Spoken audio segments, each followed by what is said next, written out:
Nigeria's leading development finance institution, the Bank of Industry, has taken the support in the information and technology space to another level. This time, it's coming in from a corporate social responsibility as it funds a tech hub for young players in the artificial intelligence value chain. Vertebra Tech Hub Aja is equipped with high-speed internet access, private and shared office spaces, top-of-the-range robotic training labs, and other facilities. In the days when some young Nigerians are gaining a reputation for cybercrimes and other tech-related fraud, the Bank of Industry has decided to rechannel their energies and creativity in technology. That's why it's funding a tech hub as a corporate social responsibility investment. Here at Vertebra Tech Hub, Aja, young startups have access to a variety of exquisite shared office spaces, high-speed internet services, and a well-equipped robotics training lab, even for children. Managed by Vertebra Limited, the hub seeks to drive adoption of digital technology through capacity development. When you come in here, we provide mentorship even for those business people to incubate their business, both for acceleration and all other kinds of businesses. I declare this tech hub open. Commissioning the facility on behalf of the Lagos State Governor Babajide Sanwo-Olu, Mr. Hakeem Farm lauds the Bank of Industry's investment in people. Bank of Industry in specific is making an investment in mind, investment in people, so that they can take advantage of a facility that will provide the opportunity for people who normally will not have been able to do this type of research. Nine Mobile is technical partner on this project. What we are providing is 20 megabit per second secured internet. We have both fiber optic and microwave. It means that it's actually secured, highly secured internet. For the Bank of Industry, the initiative is to promote ICT skills development, youth entrepreneurship, and job creation. We're investing in the next generation of Nigerians, which is more value than oil and gas, and then we are making creative minds. There are a lot of Nigerians, we hear things like internet fraud. If people put 10% of that intellect into doing something positive, they will make more money than being fraudsters on the internet. The beneficiaries couldn't hide their delight. We just finished a 1-week summer camp here, and the cost we paid to use this facility was over 50% less than what we would have paid outside here. With plans to establish more tech hubs across the country, the Bank of Industry hopes others in the private sector would complement its effort. We told you earlier that the governor of Benue State, Samuel Ortom, wants the federal government to set up a commission of inquiry to ascertain the true causes of the conflict between the Tivs and the Jukuns in Benue and Taraba states. Mr. Ortom shared his views at a meeting of stakeholders on the Tiv-Jukun crisis in Abuja. Our correspondent, Linda Akiwe, reports. The direness of the unrelenting Tiv-Jukun crisis is what has drawn this cross-section of political, cultural and religious leaders, as well as heads of security agencies, under one roof in Abuja. The Tiv and Jukun ethnic groups in Taraba and Benue states have been locked in deadly clashes for more than 3 months, and the human casualties have been devastating. These major stakeholders have given themselves the task of finding solutions to the raging crisis and bringing about a peace process. We are people with a common destiny, common suffering, common poverty. Why should we be doing this to ourselves? Some political leaders introduce other perspectives to the discussions, maintaining that the crisis is not between Taraba and Benue states and goes beyond boundary demarcation. The current crisis that we are witnessing in Taraba State has nothing to do with Benue State. It is not an interstate crisis. Boundary adjustment, how does it solve the internal problem of 2 groups within Taraba State?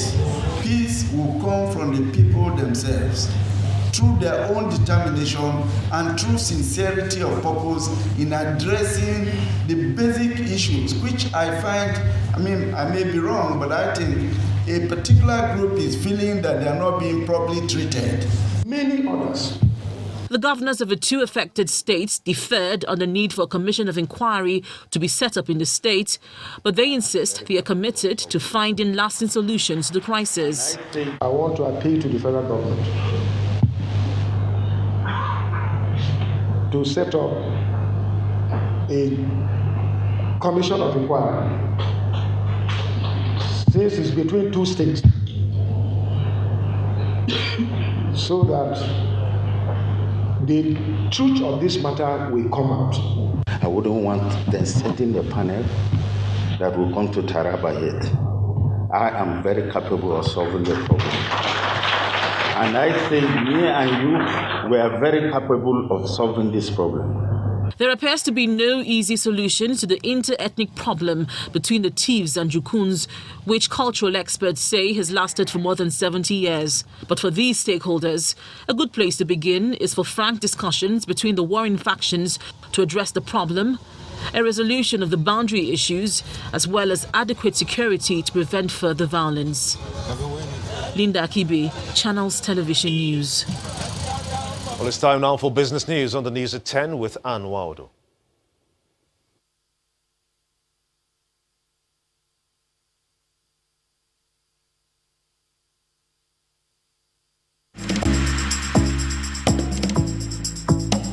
You First. First Bank.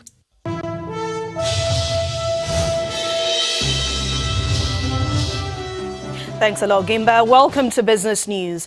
A subsidiary of the Nigerian National Petroleum Corporation, we're talking about the Duke Oil, says that part of the company, which is officially registered in London, will wind down its operations later this year and move its office to an unspecified new country. Reports by Reuters says the move by Duke also has tax advantages over keeping the office in London while placing the traders in Dubai. It will also enable them travel more easily between the new office, Nigeria, Europe and Asia. Duke Oil, which is a fully owned subsidiary of the NNPC, is also one of the companies that swaps Nigerian oil for fuels, primarily gasoline, in order to supply to domestic consumers. The stock market has recorded its first loss in the new month as heavy profit-taking hit share prices of value-added stocks. Layo Adegoke has the details for us.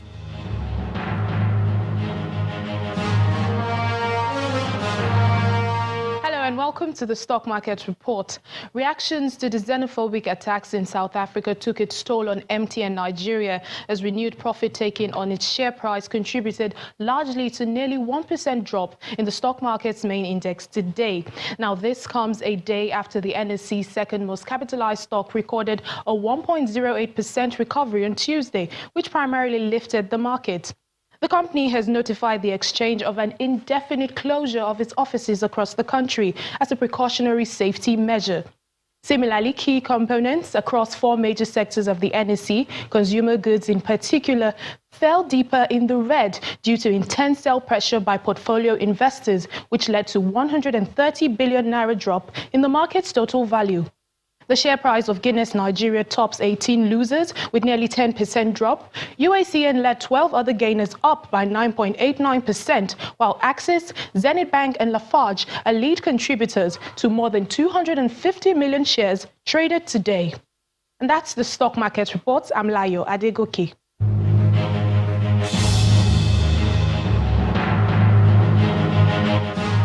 Thank you, Layo. Meanwhile, it's mostly positive close for some of the world's leading stock markets. Investors are cheering the easing of tension in Hong Kong and the defeat of UK Prime Minister Boris Johnson's call for early general elections. Let's see how they all closed at the close of business.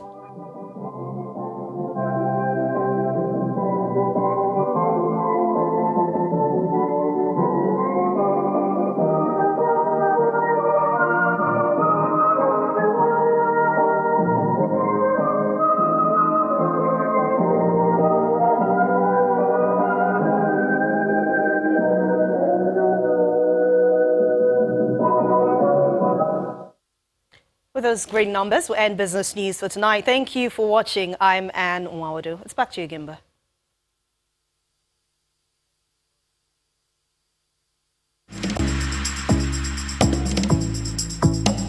You First. First Bank. UK MPs have voted to block, of course, a no-deal Brexit, most likely triggering the general elections by Prime Minister Boris Johnson. If passed in full, the bill will force the Prime Minister to ask for an extension beyond the October 31st Brexit deadline if a deal has not been agreed with the EU. Simon Pusey has more international news in Around the World in 5. Evening from the Channel's newsroom here in London. Large parts of the Bahamas have been totally wiped out by Hurricane Dorian, the second most powerful storm on record to hit the Atlantic. Aerial video shows the utter devastation in Marsh Harbour, one of the first places in the Bahamas ravaged by what was then a Category 5 hurricane. The video recorded over the Bahamas' Great Abaco Island showed mile upon mile of flooded neighbourhoods, flattened buildings and upturned boats. Many buildings that had not been flattened had walls or roofs partly ripped away. Relief officials are preparing for a humanitarian crisis. The scale of the disaster and the exact number of casualties is as yet unknown. We are in the midst of one of the greatest national crises in our country's history. The government will bring to bear every resource of state possible to help the people of Abaco and Grand Bahama or any other island nation that's necessary. No effort or resources will be held back. Californian officials have begun the process of identifying the victims of a boat fire that is suspected to have claimed 34 lives. Santa Barbara County Sheriff Bill Brown said that DNA samples would be required from the families of presumed victims to identify them. Authorities have moved from search and rescue operations to a recovery effort. Only 5 people survived. The scuba diving boat caught fire on Monday as passengers slept below decks. 20 bodies, 11 females and 9 males have been recovered, but more remain in the submerged wreckage. The leader of Hong Kong, Carrie Lam, has announced the formal withdrawal of the extradition bill that triggered months of unrest and the worst crisis in decades. The protests against the bill, which would have allowed extraditions of suspects to mainland China in the former British colony, began in March, but snowballed in June and have since evolved into a push for greater democracy. The government will formally withdraw the bill in order to fully allay public concerns. President Vladimir Putin has welcomed Indian Prime Minister Narendra Modi and Japanese Prime Minister Shinzo Abe to the Eastern Economic Forum. They both arrived at Russia's far eastern city of Vladivostok. Putin and Modi, who are expected to hold talks on oil, gas and space ahead of their visit to a major Russian shipbuilding yard, enjoyed a walk along the embankment before boarding a boat. Shinzo Abe said he wanted to make progress towards talks over a peace treaty between Russia and Japan, as well as joint economic activities in the 4 disputed Russian-held islands off Japan's northern region of Hokkaido. 21 top prominent British lawmakers, including a number of former cabinet members, have been kicked out of the ruling Conservative Party for voting against the government. Among them include Nicholas Soames, the grandson of Britain's World War II leader Winston Churchill, the former Finance Minister Philip Hammond, and Ken Clarke, known as the father of the House, who has been an MP for close to 5 decades. They have all had their whips withdrawn. They were among 21 Conservative rebels who helped defeat the government on Tuesday, voting for a motion to prevent Boris Johnson taking Britain out of the EU without a deal. Iran says it has freed 7 of the 23 crew members of a Swedish-owned British-flagged tanker seized in the Strait of Hormuz in July. The sailors, 5 Indians, 1 Latvian and 1 Russian, had already left the Stena Impero, a foreign ministry spokesman told state television. They were released on humanitarian grounds, according to that spokesman. Iran accuses the vessel of violating international maritime rules. The seizure came 2 weeks after an Iranian tanker was held off Gibraltar with the help of Royal Marines. That ship, now called the Adrian Darya 1, was suspected of violating EU sanctions on Syria, but it was released by Gibraltar on the 15th of August. And finally, the former England football captain David Beckham, veteran US singer and songwriter Iggy Pop, and teenage climate activist Greta Thunberg were among the figures honoured at the annual GQ Men of the Year Awards. David Beckham dismissed any suggestions his wife Victoria had been responsible for some of his controversial fashion choices. The former footballer was pictured wearing a sarong in 1998, while the couple were later mocked for their matching leather Versace outfits in 1999. To be honest, my wife has actually been blamed for a lot of my outfits over the last 20 years. But I can honestly say that actually it was all me.